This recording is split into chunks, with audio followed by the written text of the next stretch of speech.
कुछ महानुभावों के मुताबिक देश आज़ाद ही 2014 में हुआ। कि हार गए तो क्या हुआ, झोला उठा के चल नहीं देंगे, यही डटे रहेंगे। एक मजबूत विपक्ष के रूप में भारत की जनता की आवाज़ बुलंद करते रहेंगे। हम भारत के लोग, जो हमारे संविधान की प्रस्तावना है, इन 4 शब्दों में भारत की ताकत और महानता छुपी है।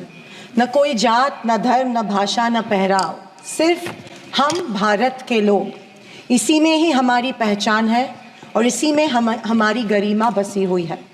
पर पिछले कुछ सालों में इस पहचान को, इसी ताकत को धर्म की राजनीति से कमज़ोर बनाया गया है। आज 2024 के बजट पर बात करने के लिए आपने मुझे मौका दिया। मैं थोड़ा आपको इतिहास में ले जाना चाहती हूँ। हम सब जानते हैं और पूरा विश्व ये मानता है कि कुछ शतकों पहले भारत सोने की चिड़िया थी। उस समय जीडीपी और इस प्रकार की चीज़ें नहीं थी, पर भारत इकोनॉमिकली और कल्चरली विश्व की एक महाशक्ति थी।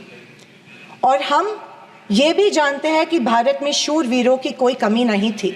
बावजूद इसके मुट्ठी भर हमलावरों ने हमें कई बार लूटा, और न सिर्फ लूटा, हमें सैकड़ों साल गुलाम बनाए रखा।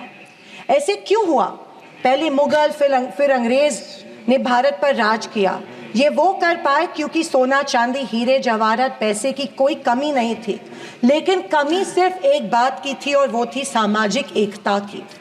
धन, दौलत, ताकत कुछ मुट्ठी भर राजाओं और समाज के ठेकेदारों के पास थी। 90% समाज प्रताड़ित था, और मैं ये कहूँगी कि जानबूझकर इन्हीं समाज के ठेकेदारों के द्वारा देश गरीब रखा गया था। आज हमारा देश दुनिया की 5वीं लार्जेस्ट इकोनॉमी है, और मुझे ये उम्मीद ही नहीं बल्कि पूरा विश्वास है कि हम जल्द ही दुनिया की पहले नंबर की इकोनॉमी बनेंगे, क्योंकि इसके प्रगति की मजबूत नींव स्वतंत्रता के बाद के सरकार ने रखी थी। पर इसी के साथ आज हम सामाजिक तौर पर जात, पात, धर्म की शाखाओं में बिखरते जा रहे हैं, कमज़ोर होते जा रहे हैं। फाइनेंशियल इनइक्वालिटीज़ बढ़ती जा रही है।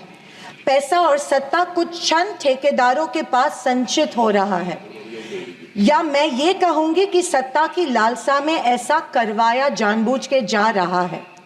मेरी ये सब बातें कहने का तात्पर्य यही है कि समाज की प्रगति सिर्फ मजबूत इकोनॉमी से ही नहीं, समाज की एकता में है, और हमें इतिहास में हुई गलतियों को दोहराने से बचना चाहिए। बीजेपी पिछले 1 दशक से सत्ता में है, पर इनके मुताबिक आज भी हिंदू खतरे में है। क्या ये हकीकत है, या फिर बीजेपी हिंदुओं को इस डर में रखकर अपनी राजनीति चमका रही है? आप बताएं, जो संस्कृति हजारों साल गुलामी के जंजीर में जकड़ी पड़ी है, रहने के बावजूद जिंदा है, जिंदा ही नहीं सारे विश्व में अपना डंका बजा रही है, वो खतरे में कैसे आ सकती है? पर फिर सोचने पर मुझे महसूस होता है कि बीजेपी और उनकी नीतियां की वजह से हिंदू खतरे में है। एक नदी के बहाव की तरह बहती चली आ रही हमारी हिंदू संस्कृति है। सामने आने वाले हर कट्टरता के पहाड़ों को काटते हुए, हर पत्थर के सेंध लगाते हुए वो बह रही है। उसके बहाव को ना कोई तलवार काट सकती है, ना ही कोई पहाड़ रोक सकता है। पर आज दुर्भाग्यवश उसी नदी के बहाव रोककर कट्टरता में ढालने की कोशिश की जा रही है, और मैं समझती हूँ कि यही भारतीय संस्कृति के पतन का कारण बन सकता है। अध्यक्ष महोदय, डॉक्टर बाबा साहेब अम्बेडकर ने बनाए गए संविधान के बदौलत पिछड़े और दलित वर्ग को आरक्षण के जरिए समाज में स्थान और सम्मान मिला, पर आज वह आरक्षण भी इनके नजरों में खटक रहा है।